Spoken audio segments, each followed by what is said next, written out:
sex union is mentally creative as well as physically. Human intellect has advanced beyond the animal because of acquired mental creativeness through sex. Animal sex's urge is for physical reproduction only. The mental recreative urge is not in them. Animals in nature breed true to balance, while man flagrantly violates this principle. The greatest blessing which can come to any half-unit in God's creating universe is the finding of its balancing other half. The search for that other half is the supreme urge which makes of man the perpetual searcher for the supreme discovery which is seldom found.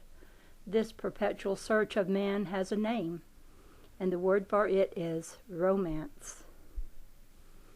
Honor, then dishonor. A meritorious rise to fame frequently becomes ignoble through over-attention to sex practice. Fine qualities that have produced success become dulled by a breaking of the moral law which taints the whole way of life. The descent of an individual or nation begins at the moment of the turning of desire away from a high moral standard to a promiscuous one. Individuals, nations, and whole world civilizations have failed from the same material cause of too much luxury, too much money, and too much easy living. These are the material things that sap the ambition of man or nation and tempt him away from the spirit of work and achievement through which he rose. Any change of desire in man automatically changes the character of his environment, his associations, and his life practices. Any such changes begin at once to reflect their patterns into the pattern of the man, or even into the national and world pattern. This is not theory, but inescapable law. High electric pressure lowers toward low electric pressure much more readily than the reverse effect. Highly developed culture follows the same law. It is difficult to rise from low standards of culture to high, but easy to fall from high to low. It is pitiful to see young people who have struggled so hard to climb their mountaintop fall back so quickly through ignorance of this one greatest danger. The aristocrat of Park Avenue will slowly become tainted with the moral, mental, and physical environment of the slums simply by living there long enough. His language will show the change in his self-pattern. His very walk and gestures will show it, and his body will very quickly evidence it in every phase of its expression.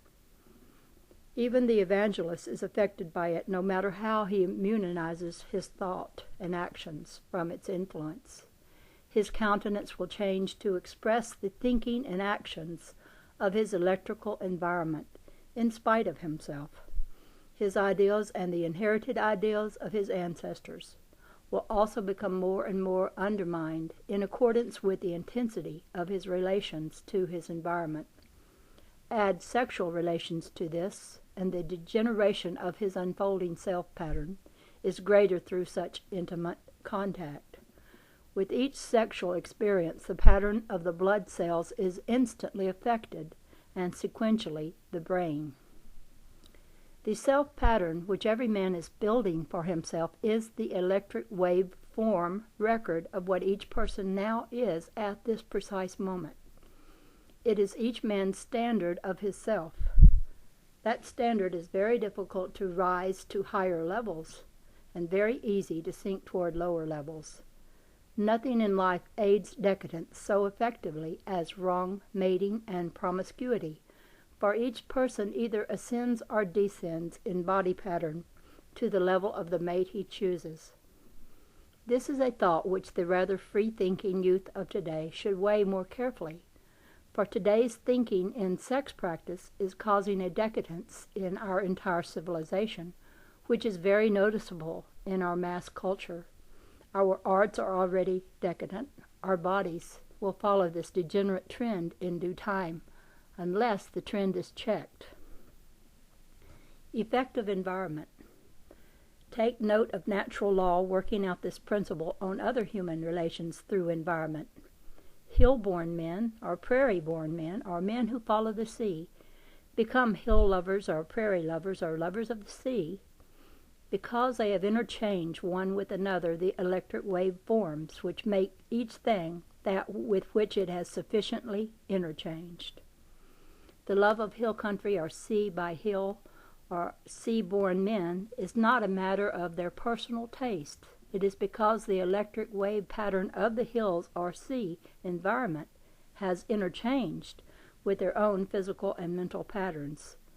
The hills, the sea, and man actually become a part of each other. Remove that part and man is uncomfortable. He misses it as he would miss a finger or an arm if it were removed. A clergyman who becomes a bandit will soon look and act like a bandit.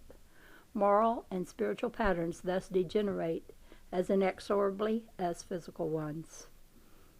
If such remote contacts recreate highly cultured people into decadent ones, how much more so do such intimate contacts as sex relations degrade them? Sex defilement. Every sex relation between unequally polarized mates might be likened to a drop of ink put into a pail of pure water. The pure water purifies the ink to some extent, and to an equal extent the ink defiles the water. Impurity of both is the immediate punishment of every two unequal unions, for each becomes the other to some extent in every sex relation. The gentleman who thinks it but an incident to have sex relations with a prostitute will descend toward her level in mental ideals and physical pattern to that extent in which both have exchanged their electric patterns. The higher is pulled down further than the lower one is raised. That is the law. High spiritual levels sink more quickly into low physical ones because the lower one has less spiritual and mental powers for interchanging. The gentleman descending to the underworld soon takes on the standards of the underworld, and nature is exceedingly slow in giving his former standards back to him.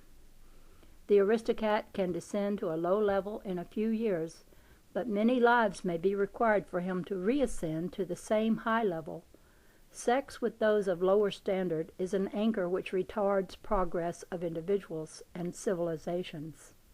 The instant a cultured man of high physical, mental, and moral standards has sexual relations with one of low mental and moral standards, that very moment he is spiritually contaminated. He is pulled down from his high standards toward hers, even though her physical condition is a healthy one.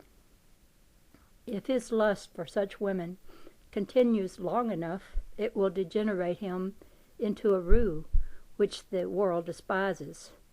Even occasional lapses will noticeably lower his standards. The fallacy of prophylactic protection. Physical examination of prostitutes does not protect cultured men from character contamination. Everything that a man has acquired during his whole past history is recorded in the pattern of his bloodstream and body cells. These cells are electrically contaminated by inharmonious waveforms of the sexed electric current. The effect upon his character is inescapable. This is as true of a whole nation or race as it is of one man or woman. Superiority or inferiority. Much is said regarding the equality or inequality of mankind. Equality lies only in man's inheritance from God of all he has to give. Each one of us is an equal extension of God, spiritually, mentally, and physically. Our mind is his mind, and our body is also his.